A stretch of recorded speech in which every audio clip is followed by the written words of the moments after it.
Economic growth and the market revolution created a lot of social change in the United States in the early 1800s and mid 1800s.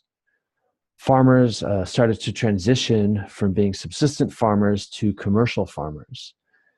Um, Subsistence farmers were typically people that would raise their own food and create their own clothing and goods at home, and not really relying on trade so much. But the new commercial farmers, this meant that they relied on growing crops and raising livestock for sale to be sold on the national market. They would purchase goods from stores instead of making them at home.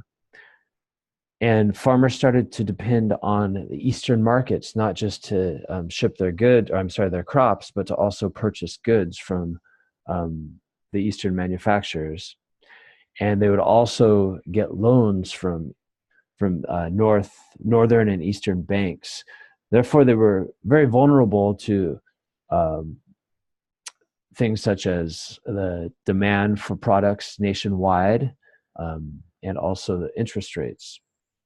And so a lot of the power was taken out of the hands of farmers as the economy changed during this time of the market revolution. More people were also beginning to move to cities.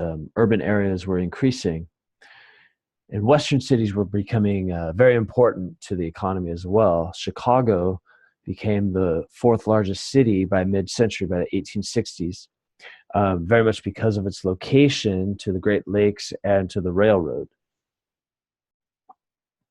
Under the factory system that emerged, many workers were working together under a central supervisor, under direct supervision, and they were pressured for more output, higher productivity, and lower wages.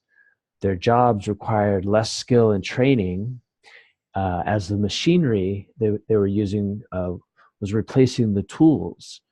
So they shifted from being skilled artisans into being unskilled laborers.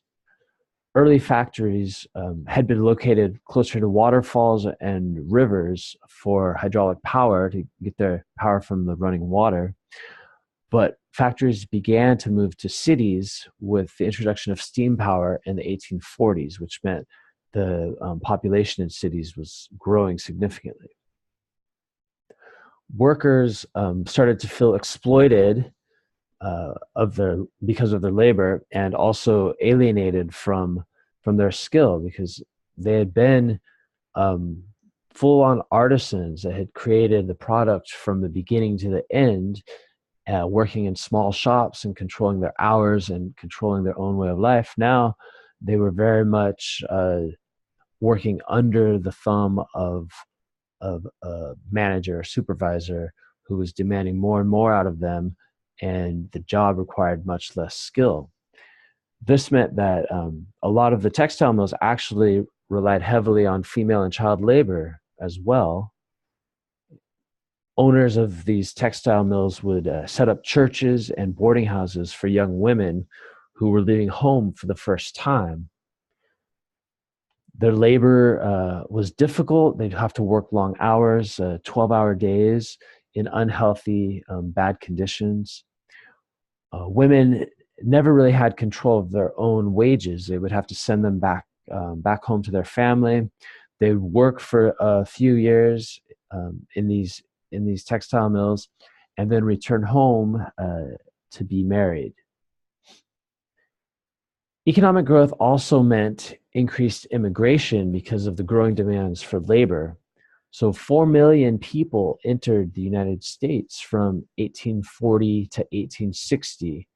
90% of these immigrants were going to the north, primarily for manufacturing jobs. Most came from Ireland or from Germany. With immigration, this also led to an increase in nativism, which is an intense anti-immigrant sentiment. These nativists feared immigrants, especially Irish Catholics. They blamed immigrants for low wages, crime, and corruption, and especially feared that the Pope and Catholic Church might have too much influence on the United States. There were even anti-immigrant riots in New York and Philadelphia in the 1800s. Here, this slide, you can see some examples of anti-immigrant propaganda directed towards the Irish. So on the left, you see a stereotypical portrayal of a poor, lazy Irish family who are compared to look like animals living in poverty and filth.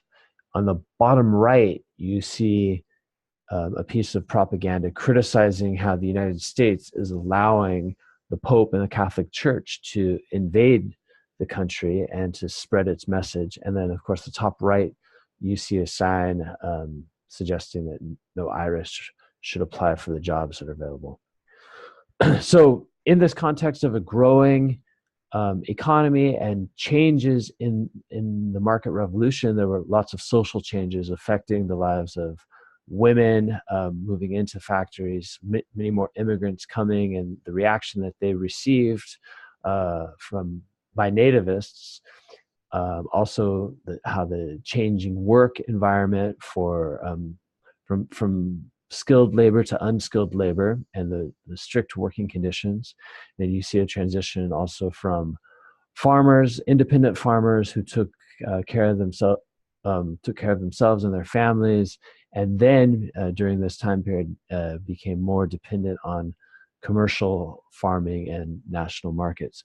So the general changes that were happening were people were becoming less empowered in this growing economy.